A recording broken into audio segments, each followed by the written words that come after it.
Mi nuera estaba desparramada en el sofá de mi sala como si fuera la dueña de la casa, comiendo botanas y viendo la televisión mientras yo terminaba de preparar la cena de Nochebuena en la cocina. Había pasado todo el día cocinando tamales, pozole, el pavo, los romeritos, todo lo que a mi familia le gustaba. Mis manos temblaban de cansancio mientras decoraba el último plato cuando escuché la puerta abrirse. Era mi hermano Ricardo, que llegaba con las manos llenas de regalos envueltos en papel dorado y rojo.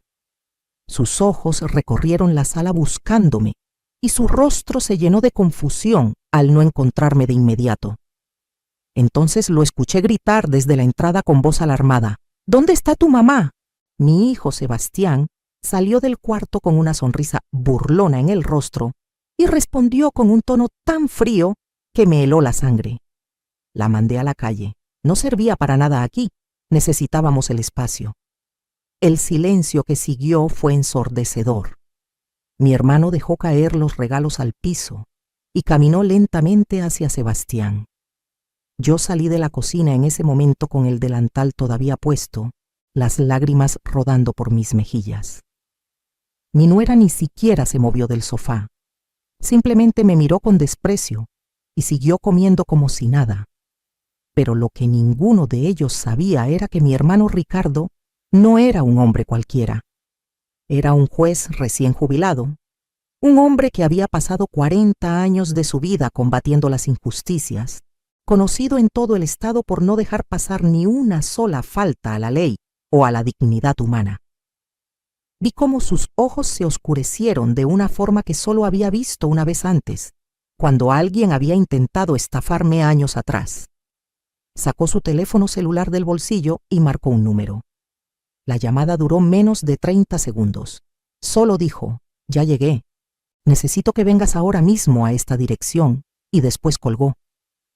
Mi hijo y mi nuera se miraron entre ellos con una sonrisa nerviosa, sin entender todavía la magnitud de lo que acababa de desencadenar. Sebastián incluso se atrevió a decirle a mi hermano: «Tío, no te metas en esto, son asuntos de mi casa». Ricardo no respondió, simplemente se quedó parado en medio de la sala, mirándolos fijamente con esa mirada de juez que había hecho temblar a los peores criminales. 10 minutos después sonó el timbre. Lo que pasó a continuación convirtió su Navidad en la peor pesadilla que jamás hubieran imaginado. Sigue mi historia hasta el final y comenta la ciudad desde donde me estás viendo para saber qué tan lejos ha llegado mi relato. Mi nombre es Mercedes del Carmen Ruiz y tengo 68 años. Nací en un pueblito de Guanajuato donde aprendí desde niña que una mujer debe sacrificarse por su familia, que el amor de madre no conoce límites y que los hijos son la bendición más grande que Dios nos puede dar. Durante 45 años creí eso con cada fibra de mi ser. Me casé joven, a los 19 años, con Alberto, un hombre trabajador que manejaba camiones de carga por todo el país. Quedé embarazada de Sebastián a los pocos meses de casada y desde ese momento mi vida entera giró alrededor de ese niño. Alberto pasaba semanas fuera de casa por su trabajo, así que fui yo quien crió a Sebastián prácticamente sola. Me levantaba a las 5 de la mañana para prepararle el desayuno antes de la escuela. Planchaba su uniforme cada noche para que siempre se viera impecable. Lo ayudaba con sus tareas hasta altas horas de la madrugada. Cuando Alberto tuvo el accidente en la carretera a Monterrey y quedó con una pierna destrozada, fue mi turno de sostener la casa. Empecé a vender tamales por las mañanas y a limpiar casas por las tardes. Mis manos se llenaron de callos, mi espalda comenzó a dolerme todo el tiempo, pero nunca me quejé porque mi hijo necesitaba continuar sus estudios. Sebastián era inteligente, sacaba buenas calificaciones y yo soñaba con verlo convertido en un profesionista, alguien que tuviera una vida mejor que la nuestra. Vendí las pocas joyas que tenía, incluido el anillo de bodas de mi abuela, que era lo único de valor que me quedaba, para pagar su universidad. Trabajé doble turno durante 6 años para que no le faltara nada, para que tuviera sus libros, su computadora, su ropa, su celular. Alberto me decía que lo estaba malcriando, que el muchacho debería trabajar y estudiar como hacen la mayoría, Pero yo no quería que sufriera, no quería que conociera las dificultades que yo había conocido. Quería darle todo lo que yo nunca tuve. Los fines de semana que venía a casa de la universidad, yo le preparaba todos sus platillos favoritos. Cocinaba desde el viernes en la noche para tener todo listo, su mole preferido, sus enchiladas verdes, el arroz con leche que le encantaba. Lavaba toda su ropa, se la planchaba, la doblaba con cuidado. Él solo llegaba a comer y a dormir. Casi no conversábamos. Siempre estaba ocupado con su teléfono o saliendo con sus amigos. Cuando conoció a Daniela en su último año de universidad, sentí que algo cambiaba. Ella venía de una familia con dinero. Su padre tenía varios negocios en la ciudad. La primera vez que vino a casa, vi cómo miraba nuestra humilde sala con desprecio, cómo arrugaba la nariz cuando le ofrecí café en nuestras tazas despostilladas. Pero Sebastián parecía fascinado con ella, así que yo callé mis preocupaciones. Alberto falleció de un infarto 2 meses antes de que Sebastián se graduara. Mi hijo apenas vino al funeral. Se quedó solo un día y regresó a la ciudad porque tenía exámenes finales. Recuerdo que lloré sola junto al ataúd de mi esposo esa noche, preguntándome si tanto sacrificio había valido la pena. Después de graduarse, Sebastián consiguió un buen trabajo en una empresa y se casó con Daniela. Yo vendí la casita del pueblo donde había vivido toda mi vida y me mudé a la ciudad para estar cerca de ellos. Con ese dinero ayudé a Sebastián a dar el enganche de su departamento. Les compré los muebles de la sala, el refrigerador, la estufa, todo lo que necesitaban para empezar. Me quedé viviendo en un cuartito que renté cerca de su casa, un lugar pequeño y húmedo, pero me decía a mí misma que no importaba porque estaría cerca de mi hijo. Al principio Sebastián todavía me visitaba de vez en cuando, me hablaba por teléfono, venía a comer los domingos, pero conforme pasaron los meses, las visitas se hicieron más esporádicas. Daniela siempre tenía una excusa. Estaban ocupados, tenían compromisos, ella no se sentía bien. Yo entendía, pensaba que así era la vida de las parejas jóvenes modernas. Hace un año, cuando cumplí 67, mi hermano Ricardo me visitó en mi cuartito. Se quedó parado en la puerta mirando las paredes con humedad, la cama individual pegada contra la ventana, la cocineta eléctrica de 2 hornillas, que era todo lo que tenía para cocinar.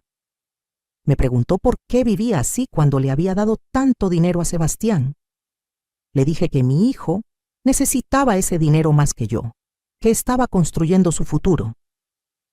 Ricardo negó con la cabeza y me dijo: Mercedes, ese muchacho te está usando y esa mujer que tiene es una víbora. Le pedí que no hablara así de mi familia. 3 meses después me enfermé de los bronquios, una infección terrible que me tuvo en cama durante 2 semanas. Le marqué a Sebastián, pero nunca contestó mis llamadas. Le mandé mensajes de texto diciéndole que me sentía muy mal, que necesitaba que me llevara al doctor. Respondió 3 días después diciendo que había estado muy ocupado en el trabajo. Fue mi vecina, doña Lupita, una señora mayor que apenas podía caminar por su artritis, quien me llevó a la clínica del Seguro Social. Cuando finalmente Sebastián vino a verme una semana después, solo fue para pedirme dinero prestado.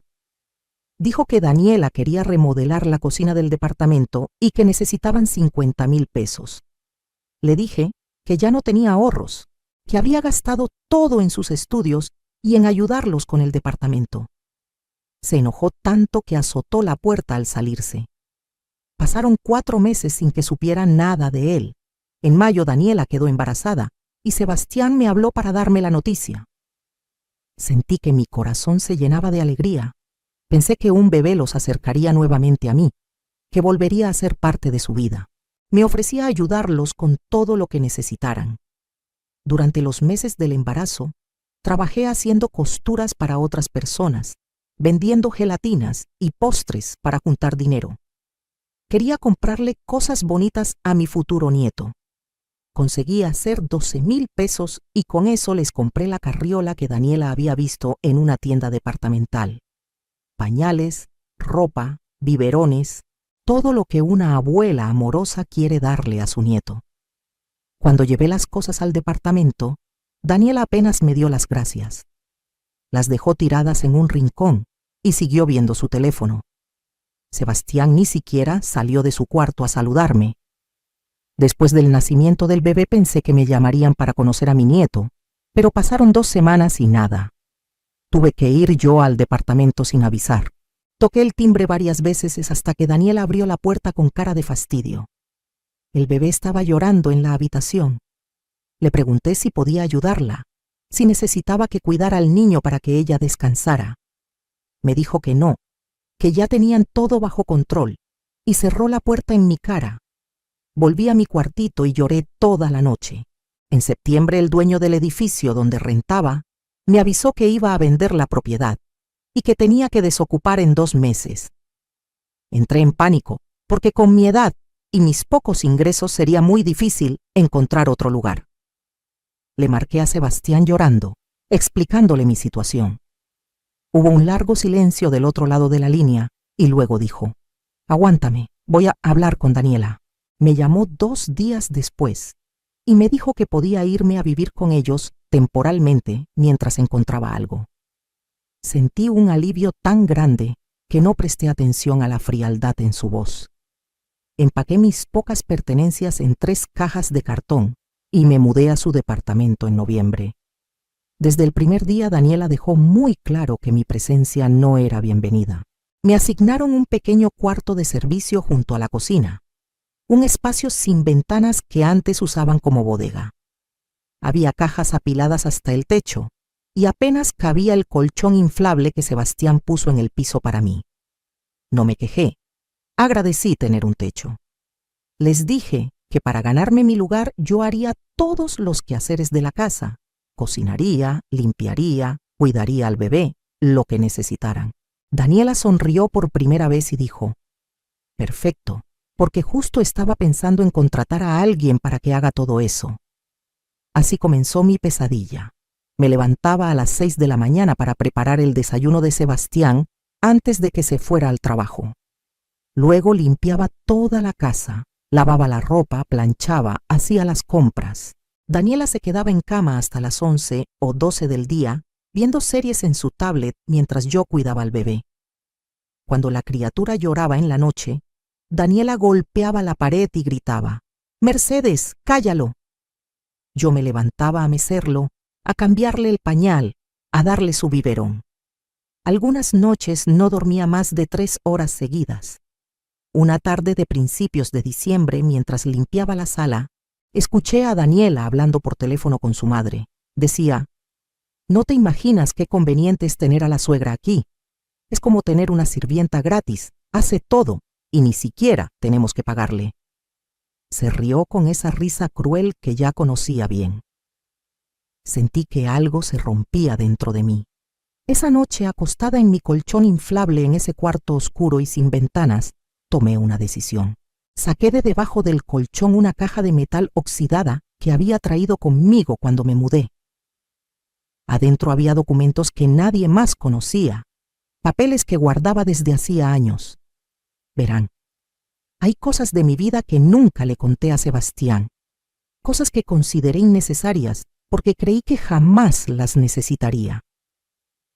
Mi padre, que murió cuando yo tenía 25 años, había sido dueño de varios terrenos en lo que entonces eran las afueras de León, Guanajuato. Terrenos que en ese tiempo no valían mucho porque no había nada construido alrededor. Cuando falleció, mis hermanos y yo heredamos esas propiedades. Mis 2 hermanas vendieron sus partes de inmediato, necesitaban el dinero para sus familias. Ricardo, que siempre fue más visionario, guardó las suyas. Yo también guardé las mías, 5 terrenos que registré a mi nombre y olvidé durante décadas porque estaba ocupada criando a Sebastián y cuidando a Alberto. Durante todos estos años en que viví con lo mínimo, en que vendí tamales y limpié casas, jamás toqué esas propiedades porque en mi mente eran la herencia de Sebastián, algo que le dejaría cuando yo muriera. Pero hace 6 meses, Ricardo me llamó muy emocionado. Me dijo que la zona donde estaban nuestros terrenos se había desarrollado increíblemente, que ahora había centros comerciales, fraccionamientos residenciales, que una empresa importante quería comprar terrenos en esa área para construir. Me dijo que sus terrenos ahora valían una fortuna y que seguramente los míos también. No le hice mucho caso en ese momento, pero guardé la información. Ahora, acostada en ese cuarto de servicio, saqué los documentos y los revisé con cuidado a la luz de mi celular. 5 escrituras a mi nombre, legales y registradas. A la mañana siguiente, mientras Daniela dormía y Sebastián se había ido al trabajo, llamé a Ricardo. Le dije que necesitaba que me ayudara a averiguar exactamente cuánto valían mis terrenos. Mi hermano se puso en contacto con un valuador de confianza. 2 semanas después, tuve la respuesta. Mis 5 terrenos juntos valían aproximadamente 8 millones de pesos. 8 millones de pesos que mi hijo desconocía por completo, que Daniela nunca hubiera imaginado que existían. Sentada en la cocina después de colgar esa llamada, con las manos todavía temblando, tomé otra decisión. No le diría nada a Sebastián sobre esto. Observaría, esperaría, y vería si todavía quedaba algo del hijo amoroso que yo había criado, o si ese hombre se había convertido en alguien que no merecía mi sacrificio. La respuesta llegó más rápido de lo que esperaba. 2 días después de recibir la noticia sobre el valor de mis terrenos, Daniela me ordenó que limpiara su closet completo porque quería reorganizar su ropa. Pasé 6 horas arrodillada sacando zapatos, doblando ropa, limpiando cada rincón. Cuando terminé, con la espalda destrozada y las rodillas hinchadas, ella entró al cuarto. Miró por 3 segundos y dijo, «No, así no me gusta. Hazlo todo de nuevo, pero ahora acomoda por colores». Quería gritarle, quería decirle todo lo que pensaba, pero me mordí la lengua y simplemente asentí.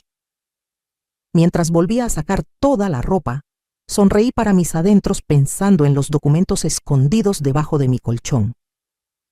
Esa misma noche Sebastián llegó del trabajo de mal humor. Ni siquiera me saludó.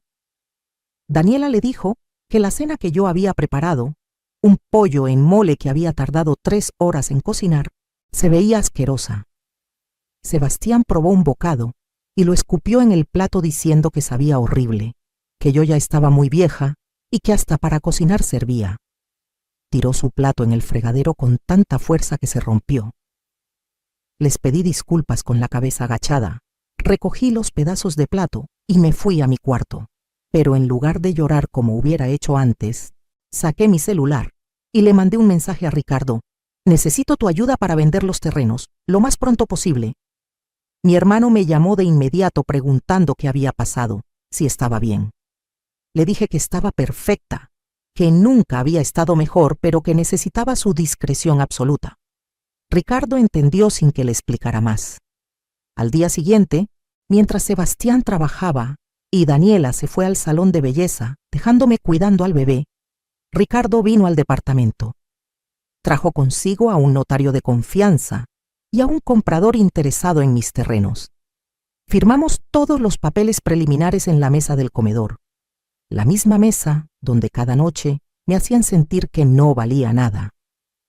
El comprador, un empresario serio de unos 50 años, me explicó que podía pagarme la mitad del dinero de inmediato y la otra mitad en 30 días, una vez que se completaran todos los trámites legales. Acepté. 3 días después, tenía depositados en mi cuenta bancaria 4 millones de pesos. 4 millones de pesos que me convertían en una mujer con más dinero del que Sebastián ganaría en toda su vida trabajando. Pero no dije nada. No cambió mi comportamiento. Seguí levantándome temprano, cocinando, limpiando, aguantando sus desprecios. Solo que ahora cada insulto me resbalaba. Cada orden me daba risa por dentro. Cuando Daniela me gritaba por no doblar las toallas exactamente como a ella le gustaba, yo asentía sumisa mientras pensaba en el departamento frente al mar en Puerto Vallarta que había visto en internet y que podía comprar al contado si quisiera. Cuando Sebastián se quejaba de que era una carga en su casa, yo bajaba la mirada mientras recordaba el saldo de mi cuenta bancaria. Ricardo venía a visitarme seguido con la excusa de ver a su sobrino. Daniela lo toleraba porque mi hermano siempre traía regalos caros para el bebé. Lo que ella no sabía era que en esas visitas Ricardo y yo planeábamos cada detalle de lo que vendría. Le conté todo, cada humillación, cada maltrato, cada palabra cruel. Mi hermano estaba furioso, pero le pedí que no interviniera todavía, que esperara el momento perfecto. Ese momento llegaría en Navidad. Le pedí a Ricardo que organizara una cena de Nochebuena en casa de Sebastián, que él traería el pavo, los regalos, y que haría como si fuera una reunión familiar normal. Sebastián aceptó encantado porque mi hermano, siendo un juez jubilado respetado, le daba cierto estatus tenerlo de visita. Daniela estuvo de acuerdo porque significaba regalos caros y la oportunidad de presumir su departamento. Lo que ninguno de los dos sabía era que Ricardo también invitaría a otras personas esa noche, personas cuya presencia cambiaría todo. Los últimos días antes de Navidad fueron especialmente crueles. Daniela me hizo limpiar toda la casa 3 veces porque quería que estuviera impecable para la visita de Ricardo. Me tuvo de pie hasta las 2 de la mañana puliendo cada centímetro de la cocina. El día 23, Sebastián me dijo que en realidad yo no debería estar presente en la cena de Navidad, porque era un evento familiar y yo era solo la ayuda. Daniela se rió y añadió: «Además, Mercedes, con esa ropa vieja que usas, nos vas a dar vergüenza frente a tu hermano». Le pregunté a Sebastián si hablaba en serio, si de verdad me estaba diciendo que no podía estar en la cena de Navidad con mi propia familia. Me miró con esos ojos fríos que ya no reconocía y dijo: «Ya escuchaste, no queremos que estés aquí mañana en la noche. Vete a dar una vuelta por ahí, regresa tarde cuando ya todos se hayan ido». Esa noche llamé a Ricardo y le conté lo que habían dicho. Escuché cómo respiraba profundamente tratando de controlar su ira. Entonces me dijo: «Mercedes, mañana vas a hacer exactamente lo que te voy a decir».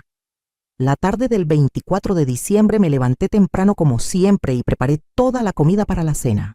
Tamales de pollo y de puerco, pozole rojo, pavo relleno, romeritos, ensalada de manzana, ponche de frutas, todo desde cero.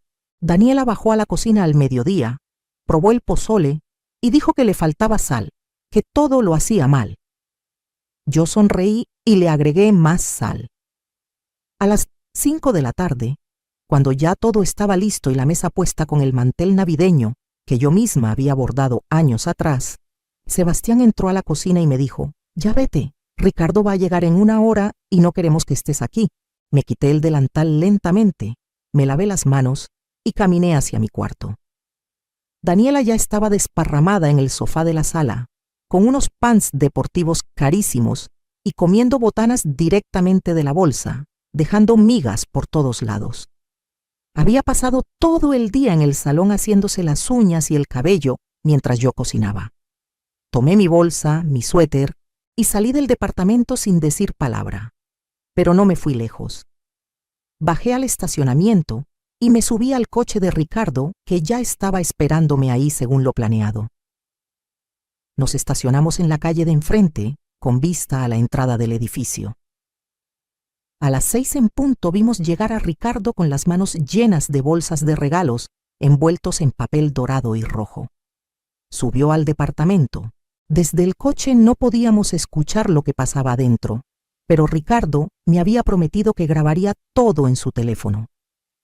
10 minutos después, vi llegar el coche que estábamos esperando. Se estacionó justo frente al edificio. De él bajaron 2 mujeres que reconocí inmediatamente: la licenciada Miriam Torres, abogada especialista en derecho familiar que Ricardo me había presentado la semana anterior, y la trabajadora social del DIF, que había aceptado venir como testigo de la situación. Subieron juntas al departamento. Mi teléfono vibró con un mensaje de Ricardo: «Ya están aquí, subí tú también». Con las piernas temblando pero el corazón firme, bajé del coche y entré al edificio. Subí en el elevador respirando profundo. Cuando llegué al piso, la puerta del departamento estaba abierta. Entré y la escena que vi me habría parecido cómica si no fuera tan triste. Sebastián estaba pálido como un fantasma. Daniela se había levantado del sofá y miraba a las dos mujeres desconocidas con confusión y miedo. Ricardo estaba parado en medio de la sala con su teléfono en la mano, todavía grabando. Cuando me vio entrar, dijo en voz alta: «Aquí está ella, aquí está mi hermana a la que ustedes corrieron de su propia cena de Navidad». La trabajadora social me miró con compasión. La licenciada Miriam sacó una grabadora de su bolsa y la puso sobre la mesa. Sebastián tartamudeó: «¿Qué está pasando aquí? ¿Quiénes son estas personas?». Ricardo se acercó a él lentamente y dijo: «Te voy a decir exactamente qué está pasando. Estas personas son testigos de cómo has tratado a tu madre durante meses. Esta señora es trabajadora social y está aquí porque vamos a presentar una denuncia formal por abuso y maltrato hacia un adulto mayor. Y esta es la licenciada Torres, la abogada de tu madre». Daniela soltó una risa nerviosa. «Abogada, por favor. Si Mercedes no tiene ni para pagar la renta». Esa fue mi oportunidad. Di un paso al frente y hablé por primera vez en meses con voz firme y clara. «Tienes razón, Daniela. No tengo para pagar renta, pero lo que sí tengo es esto». Saqué de mi bolsa los documentos que había traído conmigo y los puse sobre la mesa. Saqué también mi teléfono y abrí la aplicación del banco. Puse la pantalla frente a los ojos de Sebastián, mostrándole el saldo de mi cuenta. 4.200.000 pesos. Vi cómo sus ojos se abrían con incredulidad. Daniela se acercó y miró la pantalla. Luego me miró a mí como si me viera por primera vez. Expliqué con calma: «Hace 2 semanas vendí la mitad de unos terrenos que heredé de mi padre hace décadas. Terrenos cuya existencia nunca mencioné porque pensé que serían tu herencia, Sebastián. Pero una madre que es corrida de la cena de Navidad, que es tratada como sirvienta en la casa que ella ayudó a pagar, esa madre recapacita sobre a quién dejarle su patrimonio».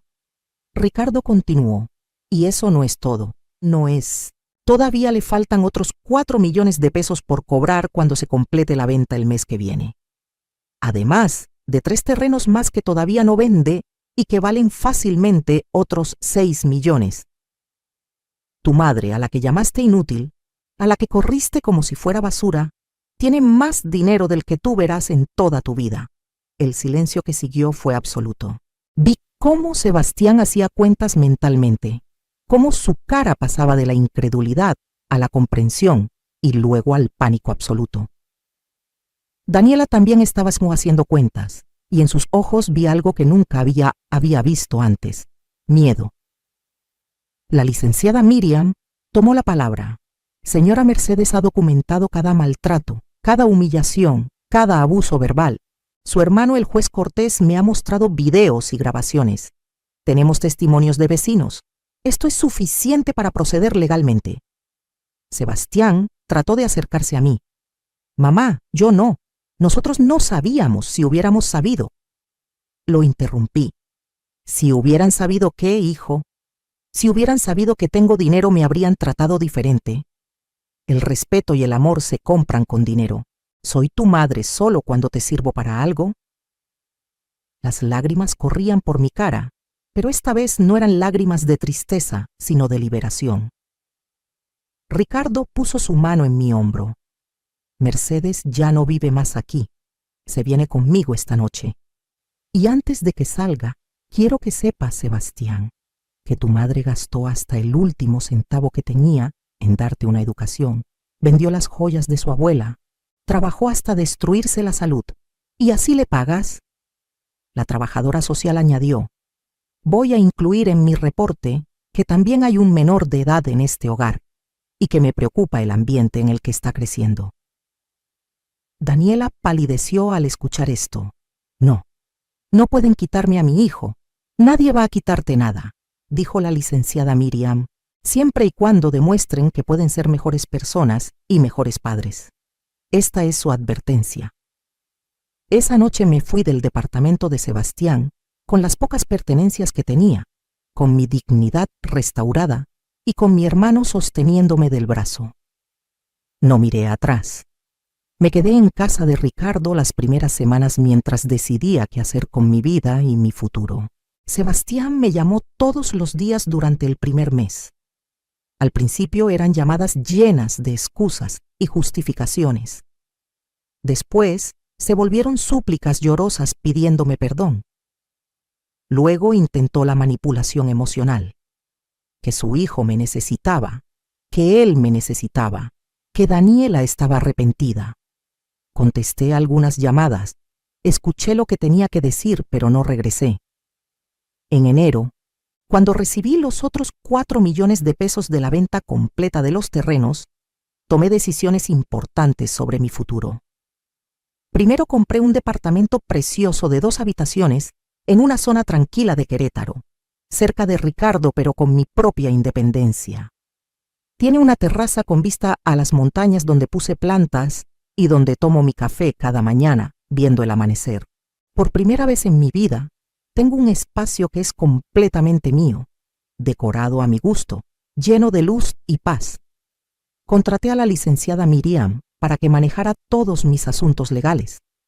Hicimos un testamento muy claro donde especifiqué exactamente a dónde iría mi dinero cuando yo falleciera. La mayor parte será para organizaciones que ayudan a mujeres mayores en situación de abuso y vulnerabilidad. Una parte menor quedará en un fideicomiso para mi nieto, pero Sebastián no podrá tocarlo hasta que el niño cumpla 25 años. Para Sebastián directamente, dejé exactamente la misma cantidad que yo tenía cuando él me corrió de su casa. Nada. En marzo, Ricardo me convenció de que tomara unas vacaciones de verdad, algo que nunca había hecho en mi vida. Me fui sola a Puerto Vallarta por 2 semanas. Caminé por la playa al amanecer, leí libros en una hamaca, comí en restaurantes bonitos, tomé clases de pintura. Una tarde, sentada frente al mar con los pies en la arena, me di cuenta de que no había pensado en Sebastián en días enteros. Me di cuenta de que era feliz, genuinamente feliz, por primera vez en décadas. Conocí a un grupo de mujeres de mi edad que también viajaban solas y nos hicimos amigas. Ellas también tenían historias de hijos ingratos, de sacrificios no valorados, de años perdidos viviendo para otros. Juntas hicimos un pacto: vivir el resto de nuestras vidas para nosotras mismas. En mayo, Sebastián apareció en la puerta de mi nuevo departamento. Se veía demacrado, más delgado, con ojeras profundas. Me dijo que Daniela lo había dejado, que se había ido con el bebé a casa de sus padres, que él estaba solo y que finalmente entendía todo lo que yo había hecho por él. Lloró en mi sala pidiéndome perdón, pidiéndome que lo ayudara una vez más. Lo escuché en silencio. Cuando terminó de hablar, le serví un vaso de agua y le dije: Sebastián, te voy a decir algo que necesitas escuchar. Te di todo lo que tenía, no solo dinero, sino mi tiempo, mi salud, mi vida entera. Lo hice por amor, pero también lo hice mal, porque te enseñé que podías tomar sin dar nada a cambio, que mi valor como persona dependía de lo que pudiera hacer por ti. Eso fue mi error como madre. Pero tus acciones como adulto, la forma en que me trataste, eso fue tu decisión. No puedo salvarte de las consecuencias de tus propias decisiones. No esta vez. Le dije que podíamos reconstruir una relación eventualmente, pero que sería diferente, con límites claros y respeto mutuo. Que yo ya no era la mujer que se dejaba pisotear, que había descubierto mi propio valor y que nunca más lo olvidaría. Que si quería ser parte de mi vida, tendría que ganárselo con acciones, no con palabras. Se fue ese día sin promesas de mi parte, sin dinero, sin el rescate que esperaba. Supe después por Ricardo que consiguió un segundo trabajo para poder pagar solo el departamento, que está yendo a terapia, que está intentando recuperar a su familia. No sé si lo logrará, pero esa ya no es mi responsabilidad. Hoy, mientras escribo esto sentada en mi terraza en una mañana fresca de octubre, con mi café humeante y mis plantas floreciendo alrededor, puedo decir que estoy en paz. Tengo 68 años y finalmente aprendí que amarme a mí misma no es egoísmo, es supervivencia. Que poner límites no es crueldad, es respeto propio. Que los hijos no son proyectos en los que invertir toda tu identidad. Son personas separadas que tomarán sus propias decisiones y vivirán sus propias consecuencias. Sebastián y yo hablamos una vez al mes ahora.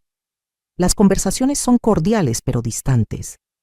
Me cuenta de su vida, yo le cuento de la mía. Todavía no he conocido en persona a mi nieto desde que me fui, y eso duele, pero entiendo que es parte del proceso. Daniela no me ha dirigido la palabra desde aquella Navidad, y no espero que lo haga. He invertido parte de mi dinero en un pequeño negocio de repostería con 2 de las amigas que conocí en Puerto Vallarta. Hacemos pasteles y postres gourmet que vendemos a cafeterías y restaurantes. No lo hago por necesidad, sino por placer, porque descubrí que me encanta crear cosas bellas con mis manos cuando no estoy agotada y resentida. El resto de mi tiempo lo paso viajando, leyendo, tomando clases de cosas que siempre quise aprender. Inglés, computación, historia del arte. Salgo a caminar cada tarde con un grupo de adultos mayores del vecindario.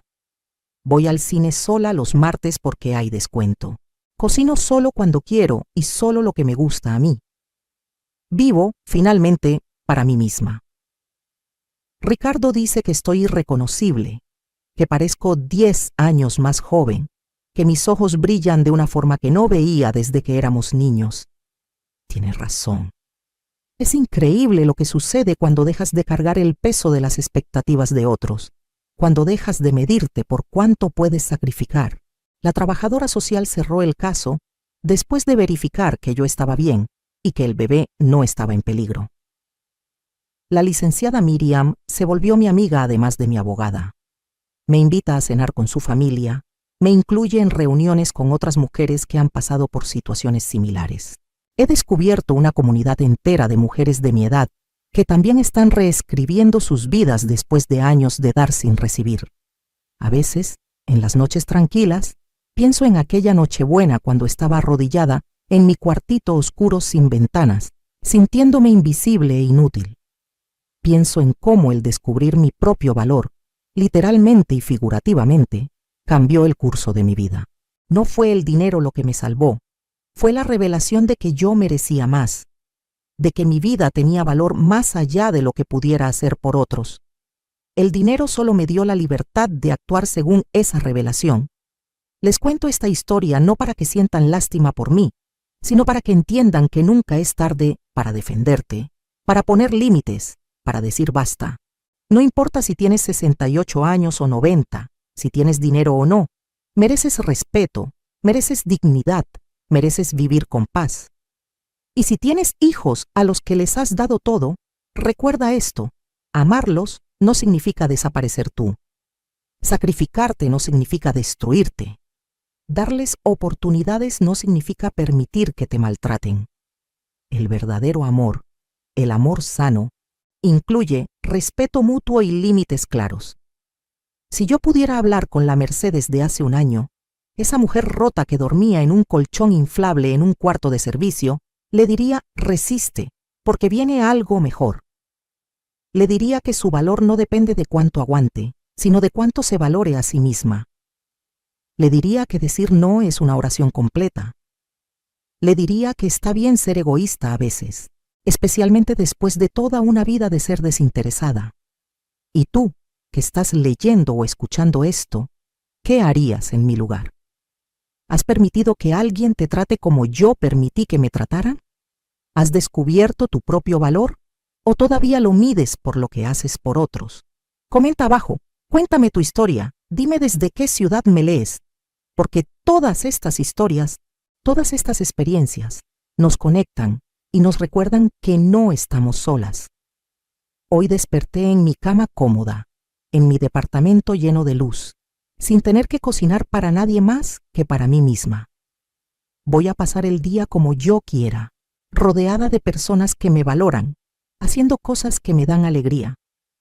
Y cuando llegue la próxima Navidad, la pasaré con Ricardo y con las amistades que he cultivado, con personas que me aman no por lo que puedo darles, sino por quien soy.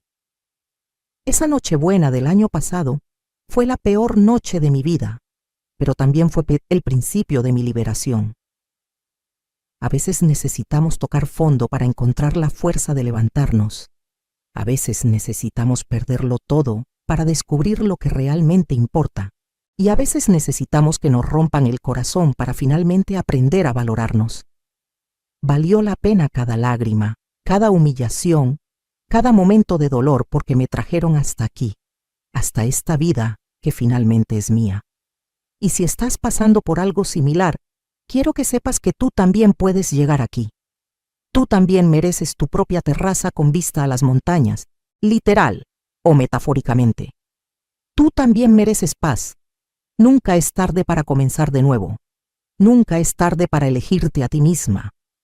Nunca es tarde para decir basta y construir la vida que mereces. Yo lo hice a los 68 años y ha sido la mejor decisión de mi vida.